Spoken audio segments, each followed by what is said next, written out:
excited to talk with you all today. I'm a little disturbed, but I'm excited to share some information with you all today because I'm responding to an email I received a few moments ago.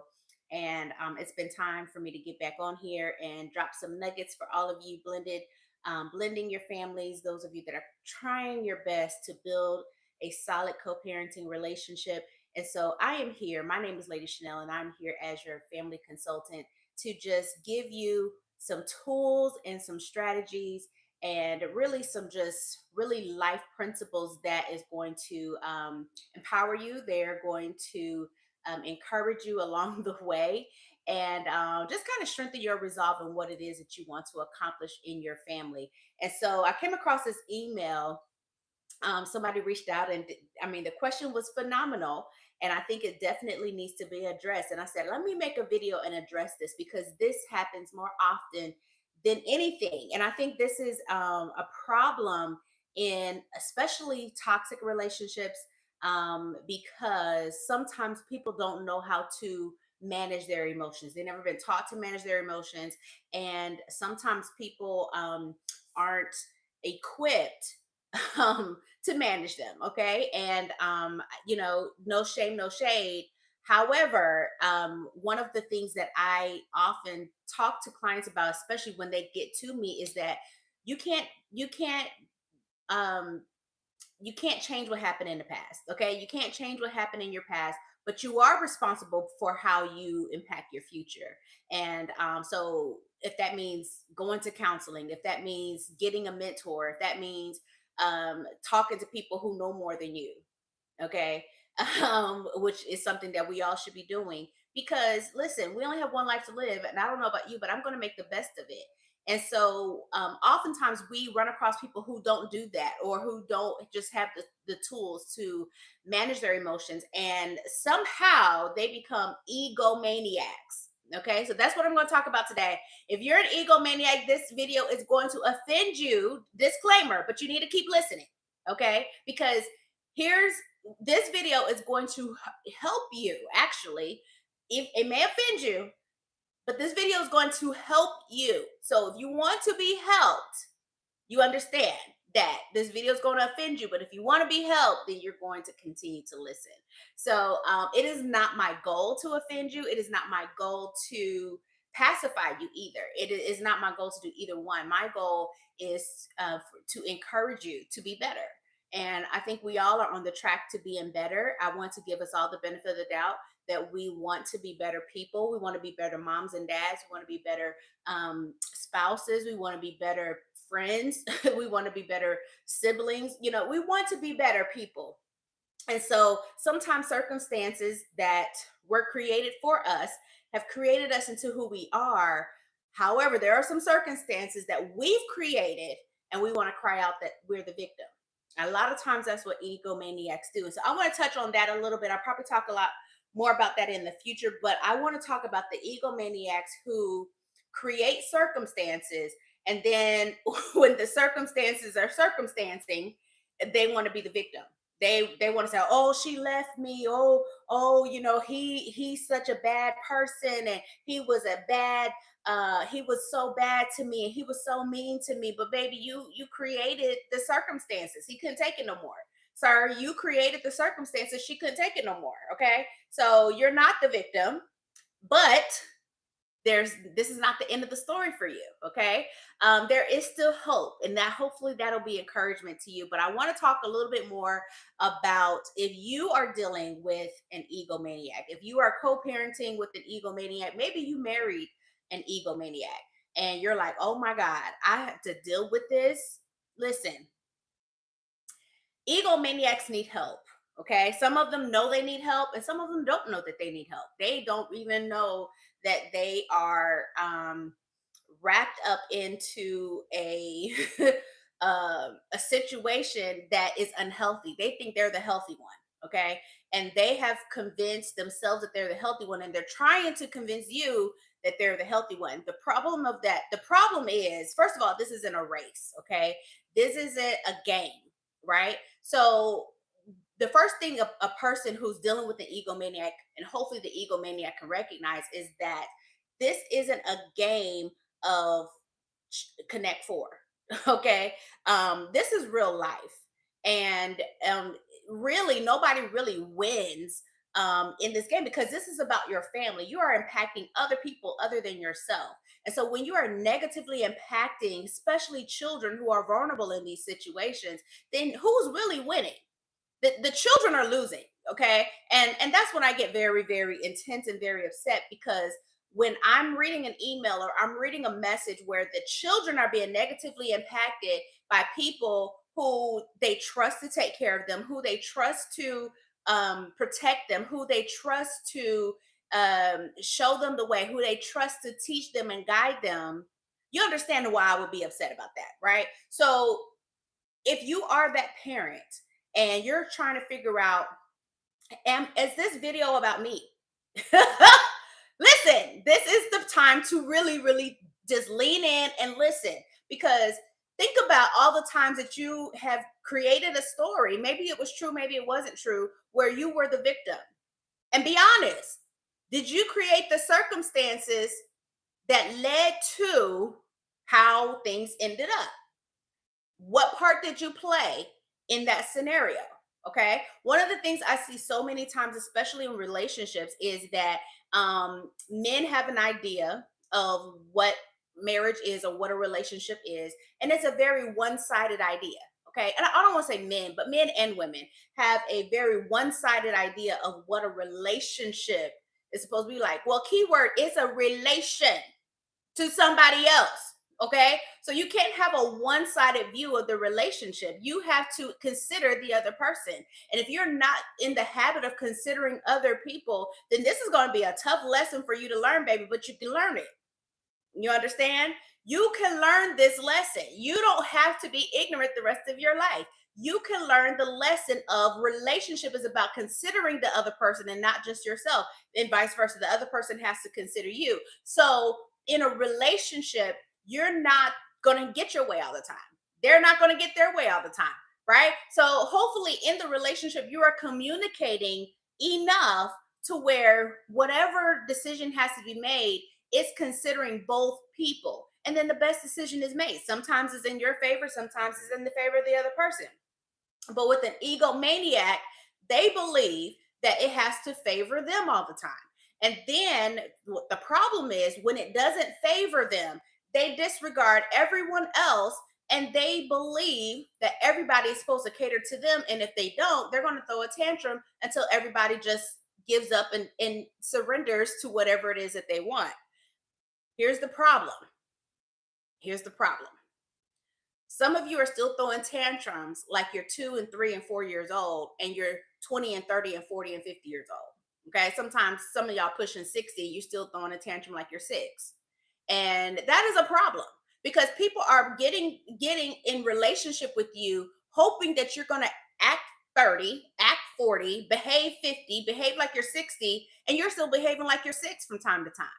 And that is, again, that is a problem, especially when you're blending. First of all, blending families together is already tough as it is. Okay. It is enormous. It's an enormous task. Okay. Co-parenting is an enormous task. And so many people are working diligently trying to make this particular relationship as healthy as possible without you being an egomaniac.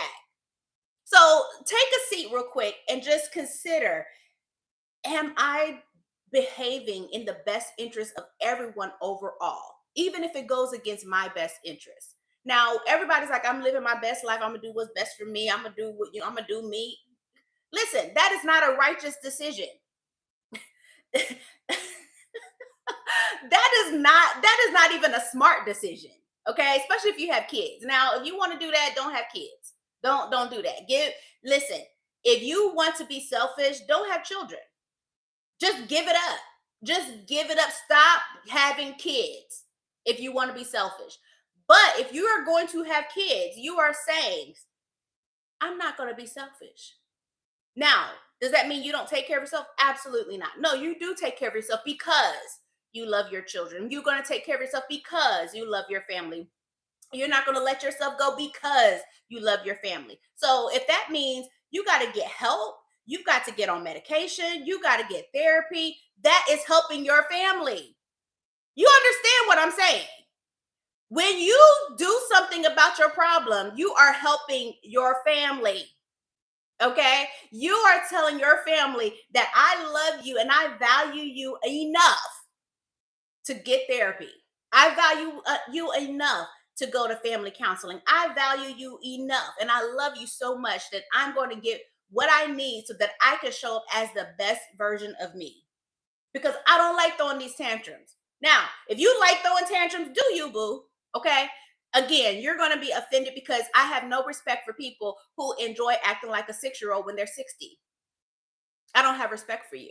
I believe that you have low character, if any character at all. You lack uh good judgment, first of all. You lack great judgment, you lack common sense, and you're just impetuous. You're just childish. And so I'm not even talking to you. But if you're saying, you know what, I have been throwing some tantrums and I have been being selfish. I haven't really been putting other people feelings into consideration. I haven't really tried to make sure that everybody in my family feels loved and accepted and a part of our family. Then work on it.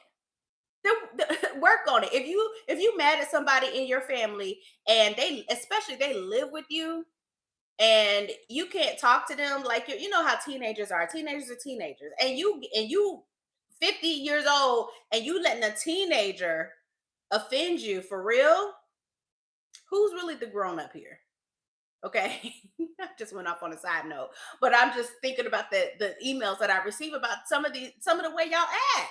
Some of y'all act like y'all are in high school, and you pushing 60. Some of y'all 70, and you acting like you a junior in high school.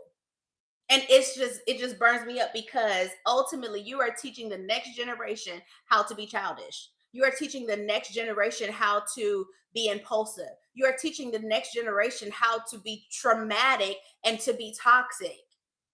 And that's what we're trying to get away from. We're trying to get away from those generational demons, right? That's flowing through the bloodline. You're supposed to be the bloodline breaker, right? And you failing on the job. You are not, you are displeasing God. How about that? You are not pleasing God because you were supposed to break the curse and yet you're still throwing tantrums 15, 20, 25, 30 years later after he done told you were supposed to break that curse. Okay. You were supposed to break that demon. You were supposed to defeat that demon a long time ago, and you're still playing with the devil. God isn't pleased. God is God is not pleased. He said, God is saying to you in this video, hopefully you get it, you understand that you're supposed to be better than this by now. You were supposed to be better than this. Yeah, I know you went through some trauma years ago, but you were supposed to be better than this. I brought you through. I have a mighty hand to bring you through, and I brought you through. But you acting like you still back in the trauma. But I delivered you. But you're not receiving the deliverance. You're not walking in deliverance. You're not behaving in the deliverance that I gave you. And so God is saying, I need you to go back and remember what I did for you and continue in that and stop letting the devil win in your family. Stop letting the devil win in your life because he is beating up on some of y'all. I mean, y'all look like it. Y'all look like the devil is beating up on you. And he winning. He winning. And you got to get control. God has already given you power. See, one of the things, and this is a revelation um I was thinking about some things that I was meditating really, really hard, and I'm going to let y'all go in a minute. But I was meditating on this last week. I was talking to a couple of people actually about the spirit of fear, and I really studied even more because I was like, okay, the spirit of fear. God has not given us the spirit of fear. We know that. Most of you that are believers, you know that He did not give you the spirit of fear. Okay, but some of y'all are walking in the spirit of fear. You are bound by the spirit of fear. But he has given us love, power, and a sound mind. If you're getting beat up, you getting punched every other day by the devil. You getting punched in your throat by the devil. That means you you don't have no power. God gave you power, but you ain't walking in the power he gave you. You are not walking in the sound mind he gave you. So guess what you're doing? You are believing the lies of the devil, and you are creating delusions in your mind that's wreaking havoc in your family. It's all going back to the spirit of fear that you have not defeated. God didn't give you that spirit of fear, but you holding on to it like it's your security blanket. You understand? You're holding on to the spirit of fear like it's gonna save you. That's a trick of the enemy.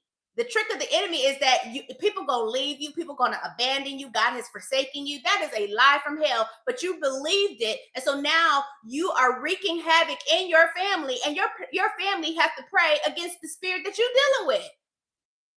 They're praying against the demon that you're dealing with, that you were supposed to kill a long time ago. So you were supposed to kill that demon a long time ago.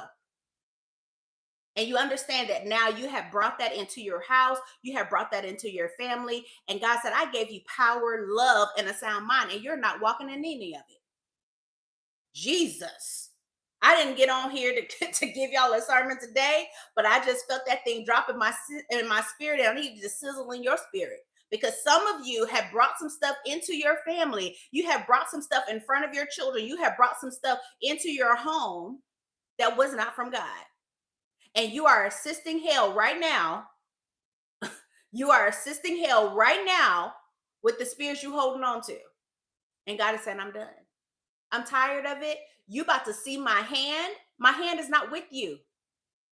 Just because I'm allowing things to happen, I'm working it out for somebody else. I'm using you to let it work out, but I'm not pleased with you. I am not pleased. And when God isn't pleased, what he does, he loves us so much, he urges us to change. He draws us to change. He tries to reach for us so that we would change and be obedient to him. Some people get it, some people don't. I don't know what you're going to do. I encourage you to go ahead and be obedient. I encourage you to go ahead and let God lead you and guide you so that you can have great success. This video isn't about bashing you or condemning you, not at all. If you see it like that, then you definitely walking you walking with you don't have a sound mind. Understand that. If you believe that this video is to bash you, you don't have a sound mind. You don't have the capacity for common sense. But if you believe this video is helping you, it hurts a little bit, just like a shot. A shot may hurt you, but it's to help you internally. This video is to help you internally to do a self-reflection, to say, let me lean in to what the Spirit of the Lord is saying. Because I am not helping my family, I am hurting my family. I am not helping myself, I'm hurting myself. And I thought I was helping myself, I was being deceived. And I encourage you to walk in the spirit of love and of power and a sound mind. That's overall what this video is all about. To walk in power, in love, and a sound mind. And that's the real power. The egomaniac stuff you trying to do, it ain't no real power. It really ain't. It's so, listen, it's so fake. Like, nobody even believes you. Nobody even believes you got any power because your power is so fake. It is so phony. So lay down lay down your ego and walk in true power and love and a sound mind. A sound mind. That is something that the world can't give you, and the world can't take it away. That is something that God only can give you. And when he has extended that to you, you will be a fool to disregard it and hold on to the spirit of fear. That's dumb. Okay? So my encouragement to you is to take some inventory, do some self-reflecting, and become self-aware of how you are contributing to your circumstances, and ask God to give you a way out, because he is a way maker. Somebody say amen. He is a way maker. He will make a way out of that. Wherever you are, he will find you. He knows where you are, and he can bring you out, and he will make a way wherever you are. He will make a way out for you. But guess what? You got to say, I need him. Lord, I need you. Every hour I need you. Listen, this video right here took a turn for the better, and I'm so glad it did. If you have any questions for me, drop them down in the description or the comment section below. I want to hear what you got to say. I'm curious how you received this video, because I pray that you received it in the spirit of, that it was intended to be received. And so God bless each and every one of you. I love you, and I can't wait to see you in the next video. God bless.